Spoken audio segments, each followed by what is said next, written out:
Hi again and welcome to the latest Cine Film Factory episode for the YouTube video, and as promised in my previous video that I made, I said I was going to be doing a trip over to see Alan over in Bognor Regis again.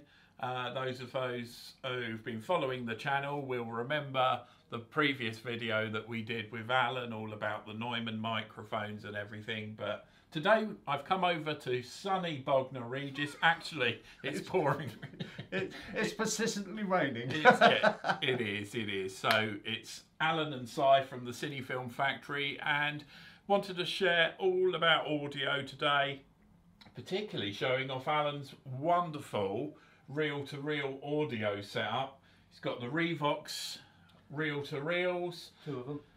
Two of them, and a whole stack of different records throughout the years. And really the point of wanting to make this video today is there's a certain younger generation out there on YouTube who are watching it who anything beyond the iPod literally weren't able to understand how things used to be. Yep. So really wanted to capture this moment with Alan, who obviously is an audio aficionado. I've been called worse. And obviously just share how things used to be, and particularly, and I do have it to hand, my pretty much childhood growing up with using audio cassette. That's a recorder, but I just wanted to explain, before everything was digital, there was a time when these were household items. So what we would literally do on a Sunday afternoon, if you wanted to hear the music back, you'd have to record it on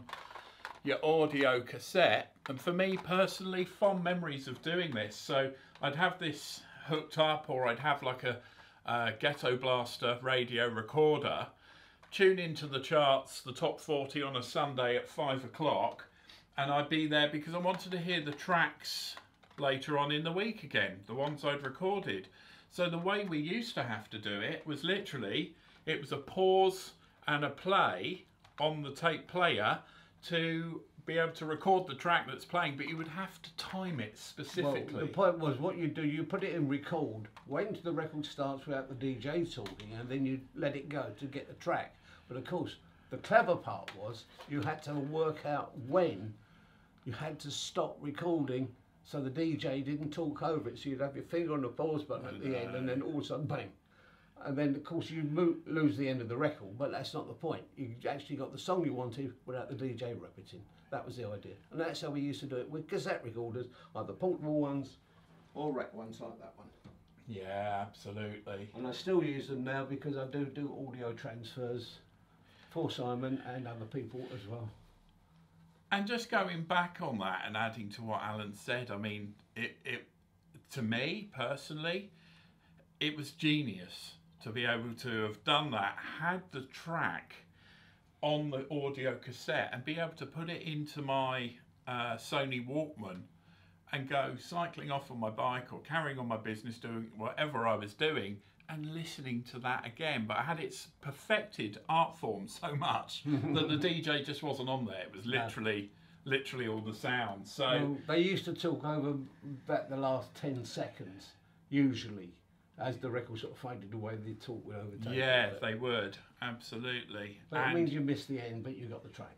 You got, yeah, ultimately, and you could listen to it through the week, and then as the charts changed through the week, people, you know, different artists climbed and falled up and down the charts, and new tracks would come in. Then the tape you'd recorded maybe like a week ago or 2 weeks ago was just completely out of date, wasn't it? So well, you go again. Completely showing my age, and there's a lot of it.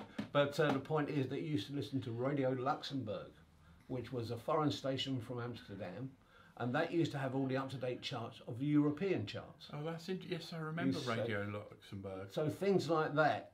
I actually got a program on that. All right, well, this will test you. Go on. What was the frequency for Radio Luxembourg? Oh, I don't know. It was about there. I couldn't remember it. I mean, the children that I've got here wouldn't pick it up anyway. Because it used to be on medium wave, the funny thing that used to be before VHS or very high frequency radio transmission. But then we had the, you know, we had the audio cassette, the recordings of the charts that I've just explained about.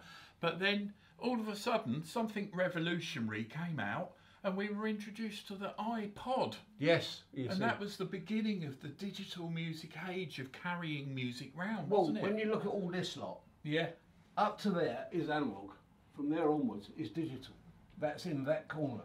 And that's a CD recorder, a mini disc recorder, which commercially never made it. But it's a very good system because it's like a cassette with CD quality. Yeah. And you could do an awful lot of editing and stuff like that. So I still use them. And your records that you've got there, so I mean there is an argument out there, and we're not going to get into that today. Maybe we'll do another video on that, but you know, people argue, don't they? Analog, digital, you know, CD, tape, CD record. Well, the obvious thing with when you compare vinyl to things like CDs is CD is a totally different media. It's a totally different media and the way it works. If you look at it one way, the thing that makes a CD sound good is not the CD, it's the electronics behind it. Of course. Because it relies on the electronics to sort out the digital information, which is a lot of noughts and ones. And the thing is with a CD, you can cram more on it because you can miss some noughts and ones out and you'd never hear it. Yeah. So that's the difference. With analog, well, and the other thing is, unfortunately, these things on our face are analog anyway. So whichever way you look at it, it goes back to analog. Yeah, of course, absolutely. I want to share a real quick story, actually. This is really, it's interesting and it's sad and it's interesting at the same time. What you done now? But it's, we had a customer, a client who came down to the Cine Film Factory recently, and he came along with his daughter, and his daughter was probably 16, 17. We got on conversation because whilst we were talking about film, he then started talking about, oh, I've still got my, you know, beautiful vinyl record collection. I must look into getting that digitised. And we were talking along, and his daughter said, and I could not believe my ears whilst we're talking about hearing in ears. I could not believe what she said. She actually said, oh, record. Yeah, I think I've heard of that, and this shows you the generation. Is that the thing that used to spin round on something and it would make the noise? So, you know, that's literally that 30-year evolution now that we're in of change, and there's a generation out there that, you know, this stuff, but this is coming back. HMV, the reason it come back, there's two reasons it come back. I'm sorry, and I hate this for digital people, but vinyl does sound better because it's got more frequency response. There's more on that record, and that's what I said earlier about missing noughts and ones. It's all there. With digital, it is not. Yeah, absolutely. I mean, it's all very well. There's no background noise. There's no scratchy bits. Yeah, I can understand that. But now you can buy record players driven by lasers that do the same job as a CD. Yeah, it's had a big revival, hasn't it? Vinyl. And of course the artwork. The artwork, of course, as well. You can read it without a magnifying glass. But look, that's what the comment section is below this video. So engage, share, let us know. You know, Alan will be able to see it as well, and write down in the comment, who are you? Are you digital or are you analog? Or like me, both. Yeah, because they all have their own part. That is absolutely sure. Where analog was, as you say, a little bit noisy, a bit scratchy if you like, but if you looked after your records, that wasn't an issue. No. But the thing is, the actual recorded sound on analog is definitely all there. It's got to be, because you would hear it like a sore thumb. But with digital, it can miss out certain bits, and although it sounds the same, ears are not sensitive enough to know the difference. No. That's why. And Alan, whilst we've covered over the audio cassette recordings and the digital now iPod and iPhone generation of how easy it is for us all to get our tracks now. This is the roots. This is literally the roots, as Alan says. This is, you know, how we are. We've got some beautiful Revox audio tape players here. Very nice machines for those aficionados. We've got PR99. That's a master machine. They used to use these machines when they used to cut records, and they'd use them as playback machines. Yeah, it's a lovely looking. And I've seen if anybody is on Facebook and has seen the reels that go round, there's quite a lot of videos playing. I've sent a couple to you. Yeah. With people who've got proper hi-fi, like Alan, proper hi-fi setups, who are still using this. The sound sounds amazing. Well, it doesn't deteriorate. You see, we've already had the problem with CDs not working because the print went through and ruined the tracks, basically. Yeah. If you look at it in this respect, magnetic recording is a wave. It's basically up and down waves, right? If you put it that way. A CD is just full of holes. That's how it works. Because the laser... With a bit of foil in between. Yeah, basically. Well, we started with tin foil on a roller with Edison saying really had a little lamb and winding it. And we've gone all through the different processes, and you've come back to a tin foil in between two lumps of plastic. So you can take that if you like. That's my attitude on it. And then Alan moves across. We've got a Technics 1210 direct drive turntable, industry standard kit. This. Yeah. Whilst Technics have released lots of different versions of the mark of the 1210. That's the original one. Yeah, that's the Mark II. Mark II direct drive. The Mark I... Even got the balancing magnet as well to keep right. the record true. But the thing was as well, the reason there was a Mark I, it was a pre of this, and it did have faults on it. They were. I won't get technical, so it is quite technical, but this was the reversion that was revised and solved all the problems. So that's why it's sought after. Absolutely, and they're works of art. I mean, they really, really look the business. You can see. Do you find that as well? Maybe I'm going off at a tangent here, but it's the digital stuff we have today, like the peripheral equipment, is faceless. Yeah, there's nothing about it. It's just either glass that we swipe, or it's just faceless. It doesn't have any like provenance to it. Whereas you look at these machines, look at that lot. Yeah. It's You can see that up on the camera, the graphic equalizer. Yeah, that's set up for 78s at the moment. That's why it's looking a bit funny.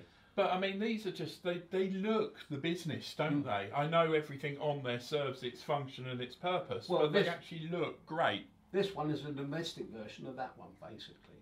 This is a home recorder, A77 Mark I. That's a Mark I.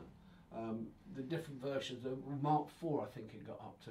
And then you went on to B system, which looks very similar as this on the outside, but the inside is totally different. Absolutely. Wow, it's great. I mean, I took it to Stage Thursday because I love audio. It's great of Alan to take the time to share. I'm going to have a quick rummage while you talk through. Let's pick out a random 12-inch. Oh my God. Yes. So the first one that comes out, ZZ Top. Yeah, has to be. Has to be. We have legs. We have legs, yeah. That's one of them. The Metal Mix 748. And the artwork is just fantastic. Well, you can see the artwork on 7-inch and 12-inch records. That's why, and I think that's why a lot of people, I mean, you must admit the writing on the CD is kind of small. That's a limited edition one. That's Grace Jones. Grace Jones, Love is the Drug. And we're losing it, aren't we, with digital? It's so convenient. I get it. I run at home myself. I have Pioneer CDJ 2000 Nexus 2s. Where I have Sony equipment.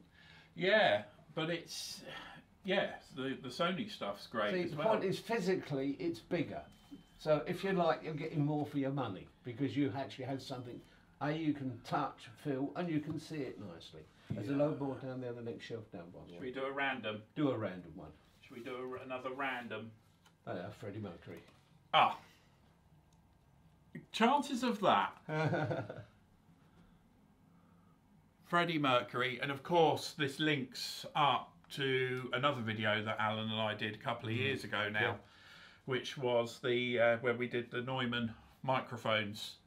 And we talked about Freddie and everything. So yeah, funny. What a man, eh? Well, let's put it this way. Why are they still raving about him on Facebook? Because he was just one of the best singers in the story. Yeah. Nobody has matched him. Nobody's done the thing with the crowd as good as him. Nobody's done it. Yeah, and to be honest with you, I wouldn't like to try. No, but it's interesting topic, and maybe we do another video on that. This is through the years. This is all I've done is collected the best that I could get of that era. Yeah. And then link it up. I mean, yours is serious user kit. I mean, the basis of the video for me was I didn't have any of this. You know, this is literally what I was gifted for Christmas, and this is one of mine, I believe, dug out of the archive. And yeah, this is what I used to have. So I just took it. I'd eject it. I Just give you a demonstration, and I put the tape in. I'll give you the box. That's it. And the audio cassette And would go in. Either two 30-minute sides, or two 45-minute sides, or two 90-minute sides. 45-minute or 90-minute was a luxury, Alan, for me. It was. I just had what was kicking around, and in the tape goes. Well, you see, there again, you can actually convert that to a mini disc, because a mini disc. If I can just grab one quickly. Well, mini disc really came in after the audio cassettes, the transition period, but just the digital, wasn't it? That's a mini disc, and basically that gave you, this particular one gave you an 80-minute stereo or 160-minute mono. So, for instance, if you were recording speech, if you could get 160 minutes on there, perfect recording, no background noise, perfect. But this system commercially didn't do it. Simple as that. I think it came out too late because CDs were edgy. CDs had already come out. But I mean, I still use them. Professionally, I still use them. Yeah, of course. So you use that from your transition of the analog to the digital. So that's the middleman, essentially, of what your format you'll go on to. It could be anything from a really old 78, which is... This is something before, again. This was the recording media that you had. So was that the sort of thing, we won't get into gramophones now, but was that what you would play? Yeah. Oh yeah, that's what they were. And of course they were only 3 minutes each side anyway. And of course you had the speed. You started, when we first recorded flat disc records, it was 80 RPM, RT revs per minute. Went down to 78. I don't know why, I think they found it as a better standard and they could get a little bit more time on it. But that's how it started. Then we had the 45, then we had the 33, and then we went digital. Very interesting. It's great that Alan's able to share an insight into that early days of recordings, of course, as well. Because, you know, what we're doing here by making these videos is we're creating a library, an index, you know, a directory for guys for the future. You know, unfortunately, Alan and, you know, obviously a lot of Alan's generation not going to be around forever to tell these things. So no, I intend to live forever. I thought I'd just do that. Peter Pan over here. No, the thing is, this is how it all started. I mean, even before I was born in the 40s, the whole point is records have been around since the 1800s, and the development and so on as they improved them. For instance, records, which we all know, got grooves go side to side. When they first invented the record, the grooves went up and down. That's what they call a Hill and Dale recording. There are a lot of, I've got here because I collect them. I have got some here. But the point is, they used to wear, because every time we played them, the actual wear on a steel needle with a huge weight on it, sitting in a groove, gradually wore it out. So they can only be played so many times, then the disc was useless. But I mean, we didn't come across that with 78s. They just used to break because they were made out of bakelite, which is very breakable. And of course, do you know the thing that you know that has never wavered whilst you've had all the formats and everything now over this 100-year period of listening to music? You know, the one thing that's never wavered at all? No, go on. People's love of music. Oh yeah. And people just wanting to have that demand of music. Well, music is a universal thing. It doesn't need any words. It doesn't need any words. You can get emotions. You can make people feel good. You've got pomp and circumstance, march, which is land, hope and glory to you and me. Well, music is a universal language which will never die, and it doesn't matter what part of the world it is. Music is music. And I just going back to the film side of things, although this video isn't about film today, it's about audio. But just drawing on what Alan says there, we have people who come along and they will, a piece of music that's poignant to that personal individual will literally take them right the way back to their wedding day. Absolutely. There will be times in your life where you will hear a certain piece of music and it will take you back to a particular moment. We hear that quite a lot, you know, certainly with people with their, you know, sort of standard Super 8 wedding film, which of course more often than not is silent. But somebody may well have edited later and put a soundtrack on, and that becomes the poignancy for the video. As a musician of the time, in the 70s, I mean, weddings, if you've done a disco, it was You Only Just Begun, the Carpenters, for instance. That was such a standard wedding record, but because everybody loved it. But of course, as time has gone on, it's gone forward, and guess what? It's gone backward now. So they're still using We've Only Just Begun by the Carpenters. Yeah. Although time has moved on. As I say, this is, I mean, all right, this is a bit extravagant because this is what I do. I'm very passionate about my music, as obviously a Simon. So you love it. And this is my enjoyment, and I love all types of music. Yeah, you can see that. What a display of... And the thing is, these Someone's been to IKEA. Oh yeah, well I had to get a top from somewhere. Yeah. But I mean, there we go. Now that record there, right, which is Cozy Cold or something, I don't know. That record now is 60 years old. Because it's a triangle middle, so it came out in the 50s. Just don't make them like that anymore. We've got, a bit of reggae, Return of Django, which everybody would know there. They're all 50, 60 years old. Yeah. These have lasted. Will the same happen with digital? Yeah.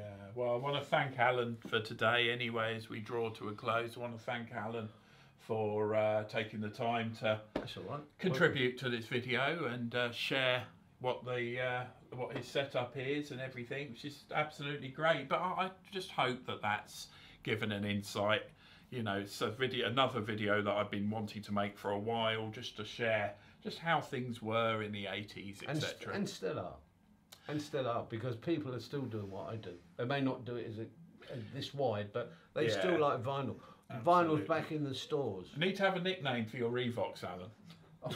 Trouble. No, well, it's been a pain in the posterior at times, but there you go.